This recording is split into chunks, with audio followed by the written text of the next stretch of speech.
Derailing disagreements can be the root for unconstructive conflicts and grind creative dialogues to a halt.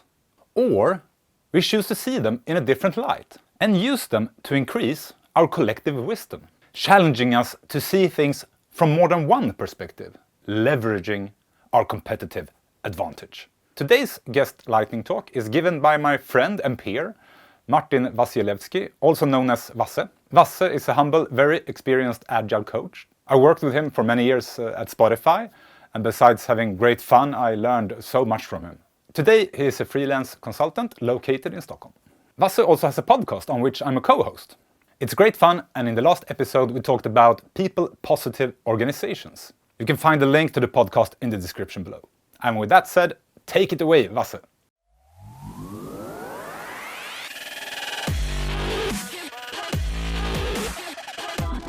Hi, my name is Martin Wasielewski. I coach team and organizations in areas such as agility, product development, and leadership.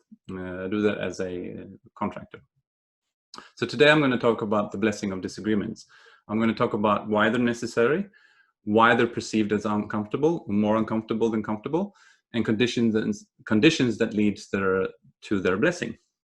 Disagreements happen when people have different experiences and knowledge and different ways of reasoning about situations. And a wider set of experiences leads to an increase in cognitive diversity.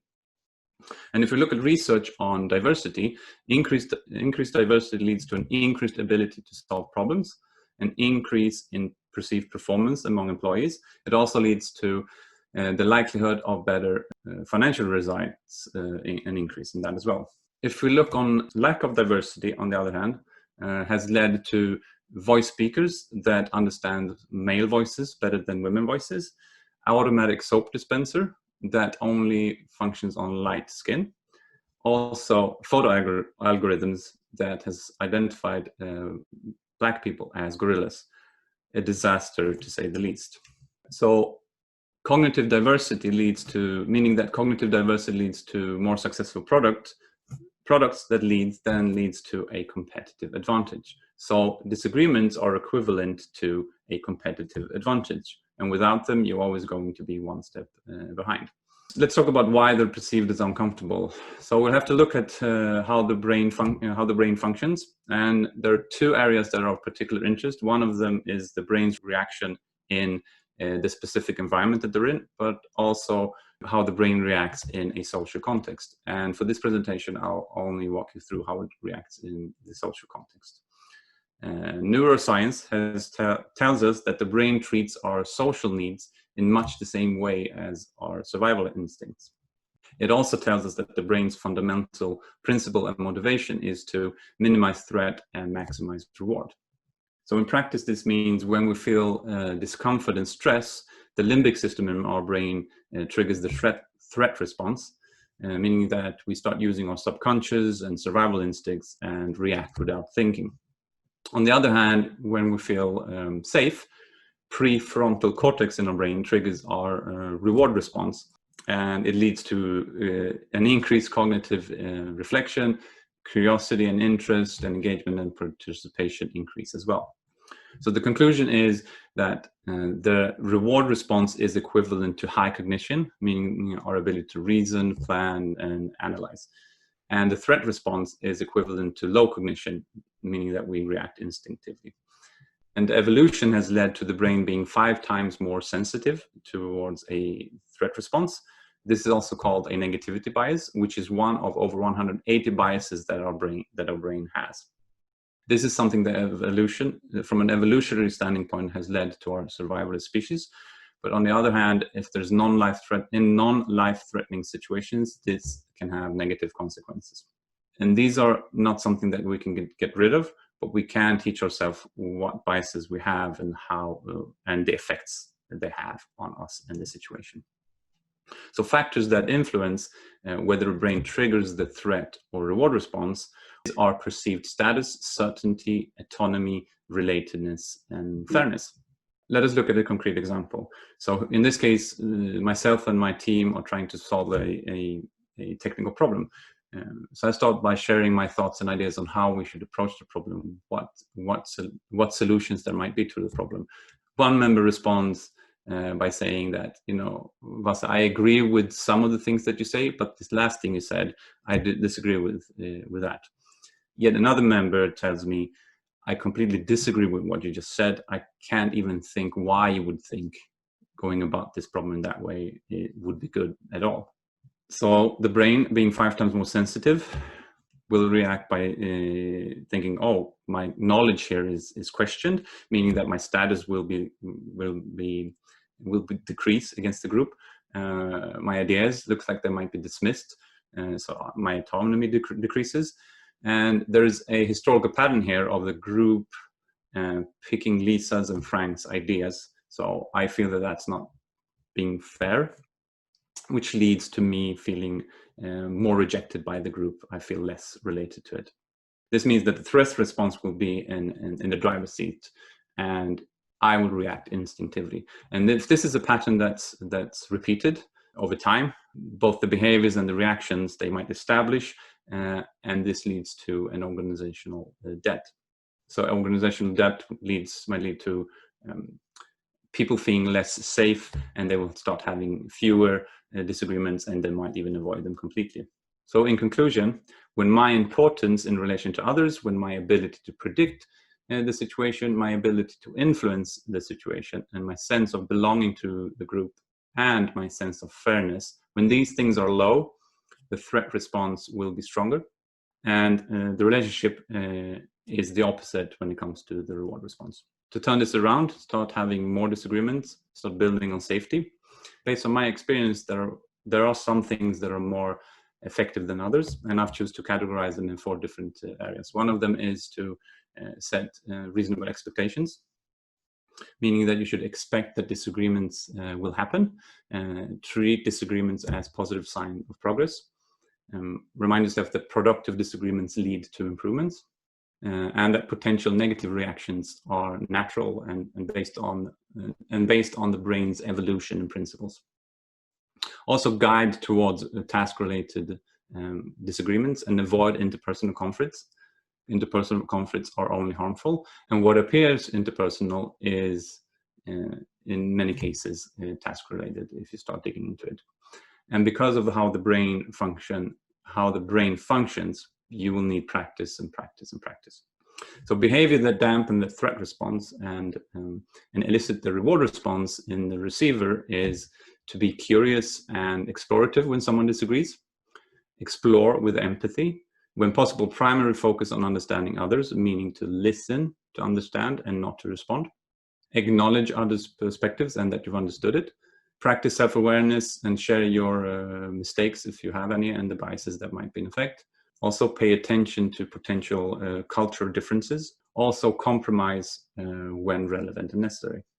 As a team, an organization, we never work in a vacuum. There's always a context. So make sure to bring focus to what the team and company is trying to accomplish, and including the conditions and circumstances that surrounds them. Also, highlight the team and organization's most relevant assumptions and biases and explore their impact. Also, if you're not part of the disagreement, offer your support and observations if you think they're helpful. When you do so, make sure to assume an objective stance. If you can't, you should likely not help at all. Help by including all perspectives so everyone feels heard and acknowledged. Retell and confirm your understanding of what's going on. Also, when everything else fails, get help from an expert. So in conclusion, disagreements are a competitive advantage. Without them, you will always be a step behind. Because of evolution, the brain is 5 times more sensitive to trigger the threat response in social contexts.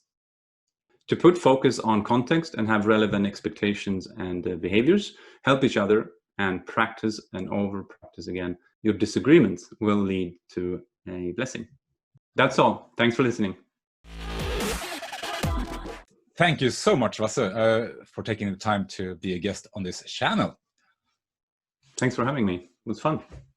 Thank you. I have a few questions for you. Sure. What raised your awareness of the importance of well, as you call them, blessed disagreements in the first place? It's an interesting question. I think I've been exposed to different environments. One environment where there has been few disagreements. There's been this, people have been scared of actually disagreeing with each other. And I've been also fortunate enough to be in environments where people like heavily engage in disagreements. And I've seen so much benefit come out of those disagreements, meaning that people have so much different experiences and perspective that actually leads to like innovation of ideas and different ways of thinking around things. So this has really ignited my interest for the subject and has wanted me to talk about disagreement as a positive things, and we actually need them. And also my experience is that this in situations where I have felt safe enough to speak my mind and talk about how I view a subject, that has been the most rewarding for me, and also had the ability to listen to others to learn from there. Because who's right and wrong? Well, there's no right and wrong, but you can learn from one another because we have different experiences. So these factors has raised my interest in this area. Yeah. Thank you. On one slide, you mentioned the conditions for. On one slide, you listed conditions that leads to that these disagreements become blessed. Mm-hmm. Can you give examples of conditions that will kind of undermine that, do the opposite?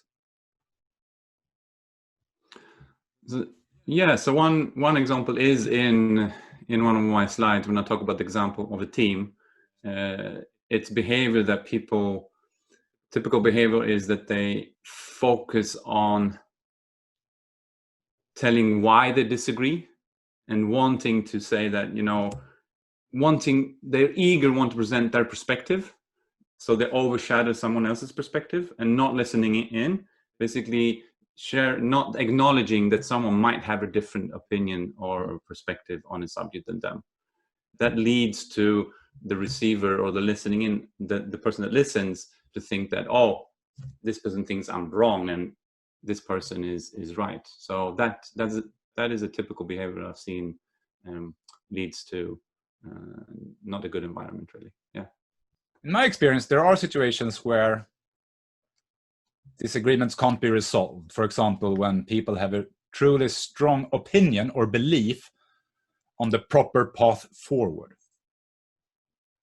How do you deal with this, or how can I think about that given the thing you just talked about? So one thing that I found particularly helpful in these situations is, I also mentioned it in the slides, is about bringing in the context that you're in and really putting the focus, because there is no vacuum. We're here to solve a particular problem or pursue a specific opportunity. So bringing in that perspective, why are we here? What are we trying to achieve? Yeah. And trying to pause everyone's opinion, their opinions. Everyone will have an opinion in this subject. Let's pause them for a bit and talk about the reasons for us being here and what we're trying to accomplish.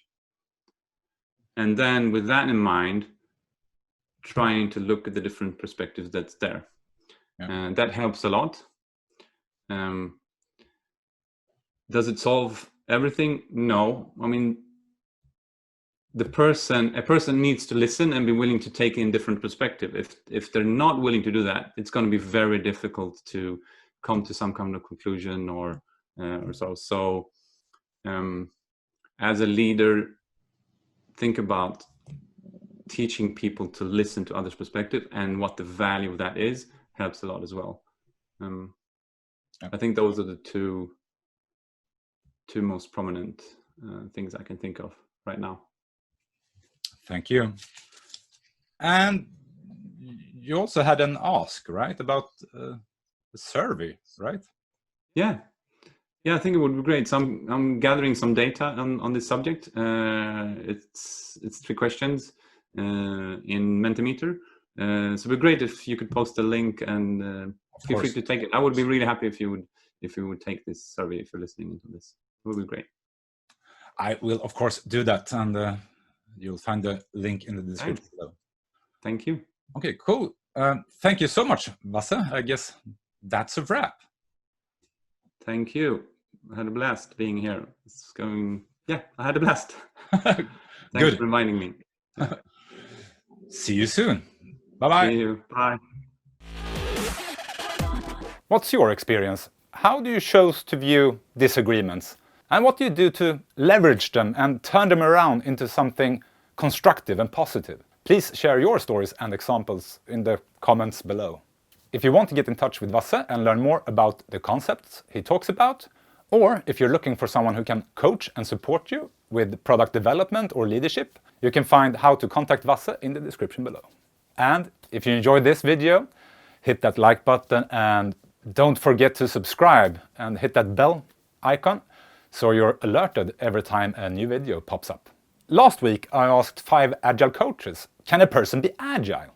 My guests' answers, of course, reflected their interpretation of the question itself, but also revealed their perspective and opinion of the matter. And thanks to all of you who shared your personal perspective on the question, both here in the comments on YouTube, but also on LinkedIn. It's great fun for me to read, and I really appreciate that you contribute to the conversation. You can see that episode here. Check it out. Do you agree with the answers, or do you have another angle on the question? New episodes every Monday. Make sure to subscribe. Until next time, explore, have fun, and be safe.